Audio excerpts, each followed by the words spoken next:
And as Kristen said, you may have friends say, what's the difference? I'm just tired of it. It's the same old thing. That's part of the playbook on the other side, to make you pessimistic, to say it doesn't matter, to try and repress the vote.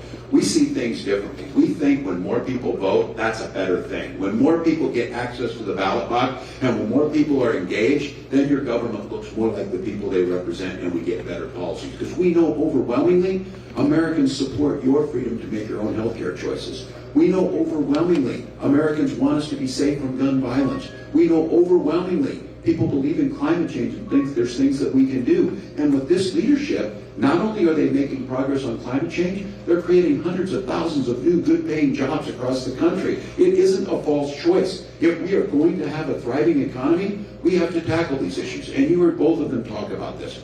Basic access to health care. Think about this. Donald Trump's concept of a plan. And then his running mate tried to explain it. I said, you should go back to concept of a plan because the description is worse. Because they're not going to protect pre-existing conditions. They're not going to keep you on until you're 26 because they're going to do what they always do. They're going to side with the insurance companies. They're going to side with those who are in charge of the economy in their mind. And the Project 2025 goes on and on and on. Honest to God, there's a provision in there to privatize the National Weather Service on weather forecasting at a time of what we're seeing. And you heard Donald Trump reflect on the idea that he may only give disaster aid to states that vote for him. And then he crossed a line that I have to tell you, in my lifetime I would have never imagined, because we know our history. Donald Trump over the weekend was talking about using the U.S. Army against people who disagree with him. Just so you're clear about that, that's you.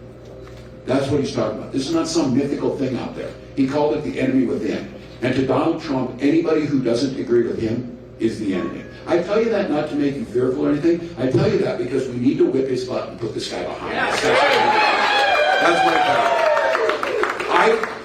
I know you want this too. I want to wake up when this guy is not on the national stage. I want to wake up when we have the dignity of Kamala Harris. And you saw it. You saw it on that debate stage. You see it every single day. Carry yourself with dignity, working together, talking about working together, building this coalition the senators talked about. That is, look, who would have ever believed that? Dick Cheney. I talked to Bernie Sanders this morning. He's on board. And Taylor Swift and Bruce Springsteen. Look, it's because of the goodness of this country, of what we know, of the policies that make a difference. It's about them trying to divide us, and I have to tell you, now I know the 22 days. I keep saying this, and you know it. I'm preaching to the choir. But our recital is 22 days away. It actually starts in 8 days here in Wisconsin, where early voting starts. And I would encourage all we need you. This is not hyperbole. I think it's very realistic to believe that this race will be won going through Wisconsin and going through some of these counties. And re-electing Tammy Baldwin, those votes all up and down the ticket will make a difference. You see what happens when we elect people who care about the people? We get policies that make a difference. And I keep saying this. It should impact you more because you're going to be around a lot longer than any of us. So the policies people are making right now, you have to have your voice heard. How dare they call climate change a hoax? How dare they say you don't have the ability to make your own health care decisions? How dare they use the closing argument to demonize people who are just trying to be their authentic selves? That's how they're closing. That's how they're closing their argument. We're closing on opportunity for all. We're closing on middle class matters. We're closing on investing in education, investing in healthcare, investing in climate, investing in people's right to make their own decisions. So look, we have some of the high traffic canvases going on.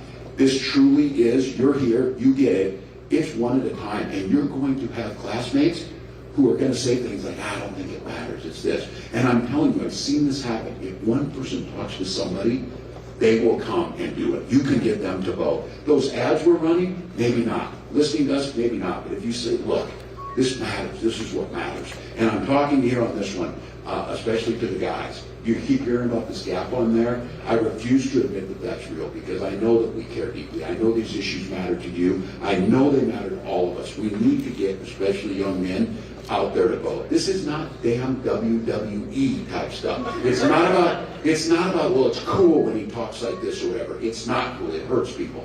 And it leads to violence and it undermines our system. That is not cool. And again, they're all tough talk on this. I guarantee you I can shoot better pheasants than them. I guarantee you. I guarantee that. So I don't want to hear about that these guys have cornered the market on this because, again, I'll make the case on this. I do believe that control of the United States Senate is going to go right through Wisconsin. I do believe that the White House is going to go right here, and I'll even narrow this down further.